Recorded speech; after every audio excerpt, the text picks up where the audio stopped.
Last time, on Battle Angel Alita, our protagonist, suffering from amnesia, was pulled from the scrapyard by Daisuke Ido, a cyborg doctor/mechanic who built a body for her from the dismantled parts of murder victims. After a misunderstanding about whether Ido was the one killing people, they confronted the actual killer, and Alita drop-kicked her into a wall, revealing combat skills that even she was unaware of, and raising questions about who she was. Now we start Fight 2, Fighting Instincts. The chapter art this time is Alita. Doing some yoga, I guess. It's a nice hair flip. We begin with Alita going to the factory because she's decided that she wants to become a hunter-warrior. Flashbacks show us that Ido is very much against this decision, and we get some expansion on the somewhat controlling aspects of his character from the first chapter. Ido wants Alita to remain beautiful and untouched by the ugliness of the scrapyard's violence, is how he frames it, to which she stands up, shouts, "I'm not your dress-up doll," and storms out. Good for her. The "I hate you" as she slammed the door makes her come across a bit like a petulant teenager, but she won't let Ido impose his view of what she should be on her. So Alita gets jump-scared by a bunch of these creepy trash cans at the factory. They're called deckmen, by the way, and asks to be registered as a hunter-warrior. Apparently this process requires no tests or proficiency at all. They just let anyone get a license to kill criminals. It does apparently involve getting an ID code inscribed on your brain with a laser, though. My brain? But I can't afford to get any dumber. The deckman says she'll be fine, but this image makes me wonder if she really was lobotomized. But really she's just surprised that the deckman asked her why she wants to become a hunter. Upon reflection, this taps on a forgotten memory for Alita, who remembers being asked something similar. She says she's doing it for my own sake. An answer that smacks of independence and desire for self-actualization, but also not very informative.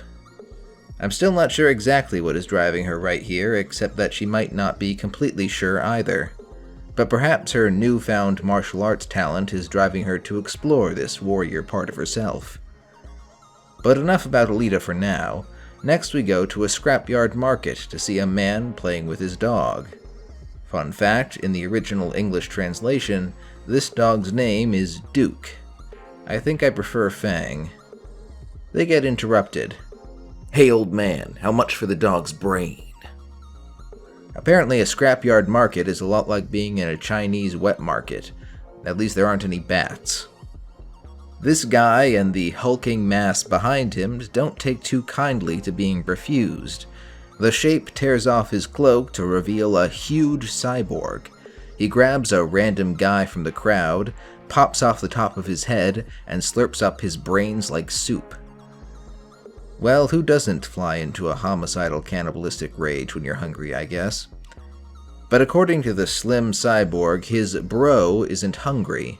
He's just an endorphin addict, and he gets it by eating brains. Apparently by popping skulls like beer bottle caps. Honestly, I'm not sure if I really feel horrified by this, because the art's actually pretty goofy. Now we jump back to Ido, who is dealing with Alita's outburst like a bad breakup, by throwing all the fancy clothes he got her into a river.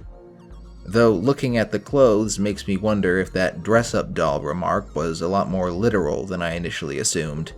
Ew. Then he starts laughing, and apparently he's had an epiphany that he was wrong to try and control and restrict Alita. It's all rather abrupt, to be honest. Like the first chapter, sometimes it feels like characters are just abruptly developed, without us getting much chance to see the development. With that being said, I can't complain too much that Ido is becoming less of a creep. He does speculate about Alita's motivations for becoming a hunter-warrior, that her fighter's blood draws her to such a violent profession even without her memories, basically the same idea I mentioned earlier. Ido then ominously says his gig as a hunter-warrior isn't entirely for her sake, as he suits up like a rocket hammer-wielding noir detective. He finds that skinny cyborg from earlier in an alley, apparently killing some stray dogs to keep the big guy supplied with brains.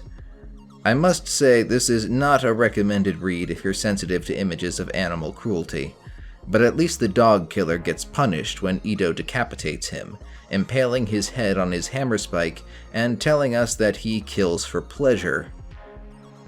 It is genuinely hard to get a grasp on Ito's character in these earlier chapters. He's presented initially as a caring figure for Alita, despite the fake-out about him being a serial killer, with a controlling side to his personality. That's all fine and good, but that controlling side is then abruptly jettisoned here, and we're back to him taking pleasure in murder. That murderous aspect of him has always struck me more as an attempt to be edgy than anything really substantive to his character or the plot, because it rarely comes up again. Anyway, the big brain-eating cyborg is off on his own, having a brain snack next to the yawning abyss, as you do. He has the fortune of being Alita's first hunter-warrior target. She gives herself a little pep talk and charges him, and after processing the horror of having a de-brained body tossed at her, delivers a rising kick that tears off his arm, but she isn't prepared for the counter-strike, which shears through her whole body mid-air. And that's our cliffhanger ending for Chapter 2. So the criticism I had for the first chapter about abrupt character development stands here, but only for that bit about Ito. I really like what this chapter does with Alita.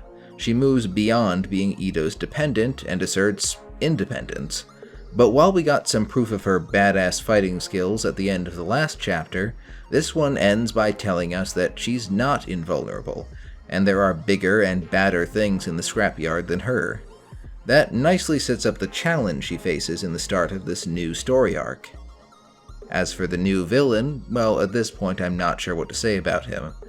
From this chapter alone, he just seems like a cannibalistic brute, portrayed with art that sort of manages to straddle a line between being grotesque and also a little goofy. Overall, I think it still works. There's definitely some subtext there about the strong literally eating the weak down here in the scrapyard, but a closer look at him is going to have to wait as this story arc plays out. That's it for Chapter 2, a step forward into Battle Angel Alita's first proper story arc after the self-contained introduction chapter. Look for the Chapter 3 video if you want to pick up on this cliffhanger. Have a nice day.